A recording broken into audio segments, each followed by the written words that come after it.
Axie Infinity Origin has been with us for a couple of days now, and I want to talk about cards that people are missing out on or not using. I think a lot of people have tunnel visioned on a lot of high damage cards, and how can I make the best high damage combo that I can with the cards that we have been provided. But my take is a little bit different. Shield cards and other defensive bonuses are actually insane in the game right now. If you take a look at a card such as Pumpkin, you can see that it can target any ally and also give you a card draw. Now card draws are very important, especially because you have the revenge cards, but also because you only draw 5 cards. So if one of the cards is kind of meh, you don't really want to play that one, and you can set up your combo. So playing a Pumpkin and targeting that on any ally. Now this is very important, because if you know how to play around taunts, then you can set up your Axies to survive for longer. Let's say someone takes your front lane down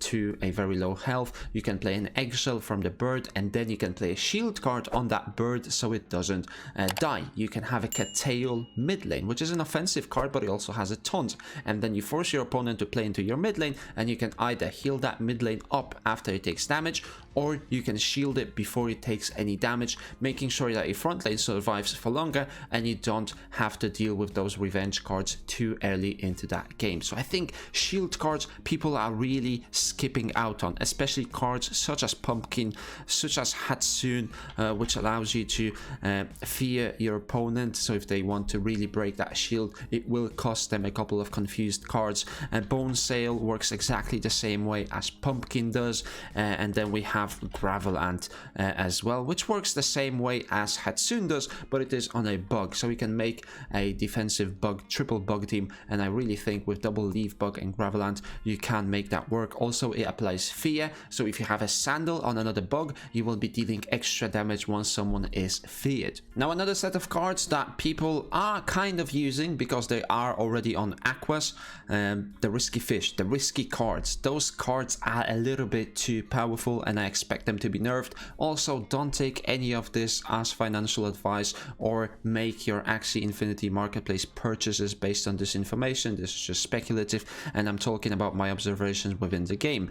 So we have the Risky Fish, the Risky Bird, and the Risky Beast. I actually have an Axie that has all 3 of them, and they are insanely powerful. And the reason for that is 1 energy for 90 damage is way above the average, and also you apply weak to yourself for 2 turns. Now that is not enough. I expect that to go to 3-4 turns.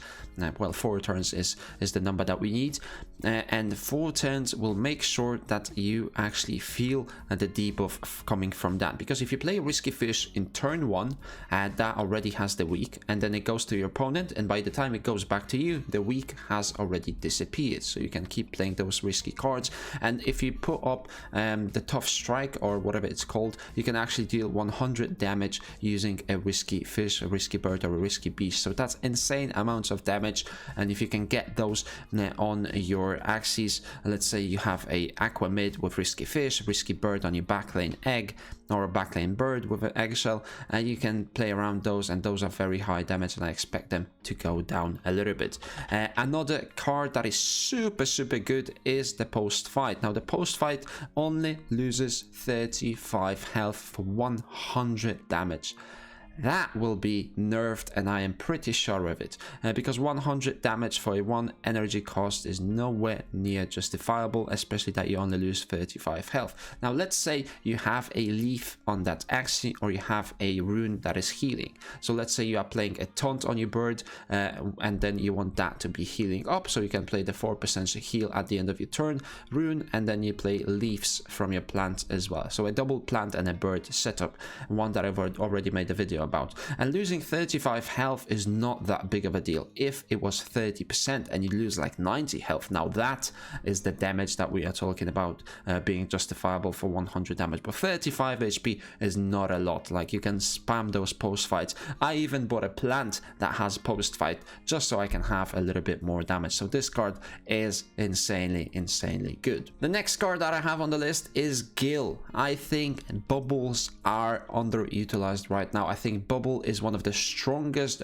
buff that you can put on your Axie, especially when you pair it up with a leaf. So let's say you play through the mid game, and on your backlane Axie you manage to get 2 bubbles and 2 leaves. this Axie will be healing for 10 health every single turn, or at the end of your turn, and it also has 2 bubbles, which has value pretty much every single turn. Now your opponent will be playing attack cards. Let's say he's playing the average attack card, so 1 energy, 60 damage. That 60 damage goes down to 50 because you have 2 bubbles, and also at the end of your turn you heal for 10, so even less damage or less value from the damage cards that he's playing. That's why I think people are sleeping on those debuffs or on those buffs that are actually defensive rather than offensive, because people can keep on attacking into you. But when you have bubbles, when you have leaves, when you have heals and shields, those damage cards don't really do that much, especially towards the later stages of the games when they are playing things such as the Fallen Sword. Now the Fallen Sword only has 35 damage, so if you have 2 bubbles it only deals 25 damage. Now if you have a Jinx, if you have a Burn card, if you have all of those debuffs that deal small amounts of damage, 2 bubbles is very effective versus those. Now if you take a card such as Furble at first looks like a very good card, 2 hits, 80 damage total, but if you have 2 bubbles, that total damage goes down to 60. So you can see how much value bubble actually provides you with if you get 2 stacks. Now I'm not talking about spamming bubble bombs. There will probably be a team like that. I expect there to be a team that will be spamming bubble bombs to deal AoE damage, but I'm just talking about having 2 bubbles on your Axies so that you can be very, very defensive. Now I've already done a couple of videos on summons and how strong summons are, but I think Mavis is actually a very, very good summon if you are running the mini legion. It is a 1 energy cost that has a bunch of value. You can play it on the back lane and utilize the energy efficiency that it gives you. So what does Mavis do? When your turn starts after card drawing, Mavis reduces 1 energy of a random attack card. Now it says random attack card, but I've seen it work on Clover, I've seen it work on Pumpkin, Rosebud, so I think it's just any card for now. And now it does lose 8 health at the end of your turn, and it only has 18 HP. So I think you only get 2 cards, or actually 1 card. 1 card reduced, right? So, but if you run the mini legions, you can get 2 or 3 for 1 Mavis. And if you are playing those 1 energy cost cards, and a lot of them, and you don't really have that many 0 cost, you're not running a carrot, you're not running those cards that banish, although you should be, then I think Mavis is actually a very good summon to keep you energy efficient throughout the mid game, because you can play on the back, and if people don't have AoE, and so far I haven't seen that many AoE skills being applied other than Yam, then I think you can get quite a lot of value from that Mavis, reducing your energy cost cards, so that way you can either play those heals and shields for free and make it difficult for your opponent to break through them, or you can set up a better offensive combo with a lot more energy being spent in 1 round. And last but not least, we can talk about the power cards. Now I think Bumpy is a little bit underappreciated. We will see a lot of these cards being used in later stages of Axie Infinity Origin, but those are my thoughts right now after playing the game for 2 to 3 days. I think Bumpy is a very, very good card.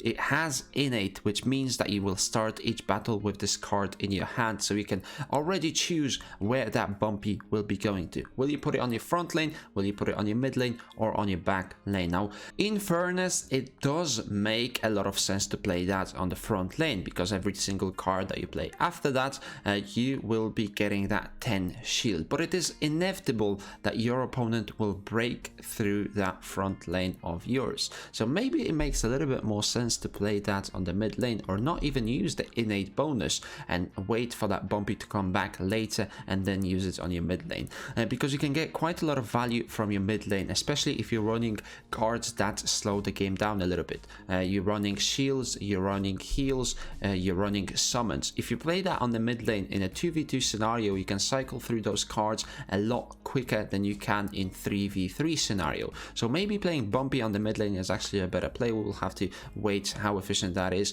but running Bumpy, a card that costs 2 energy and it doesn't have any statistics to start with, but it does provide you with a lot of value throughout the game, and I think that is a last card that is a good card to end on, that we will probably see quite a lot of in the coming days or weeks of Axie Infinity Origin. And if you guys enjoyed this video, then make sure you give it a thumbs up. Also, let me know in the comment section down below which cards you think are secretly good and are underappreciated, and I will make a video about those. And as always, subscribe to this channel for daily play to earn content, and I will see you in the next one.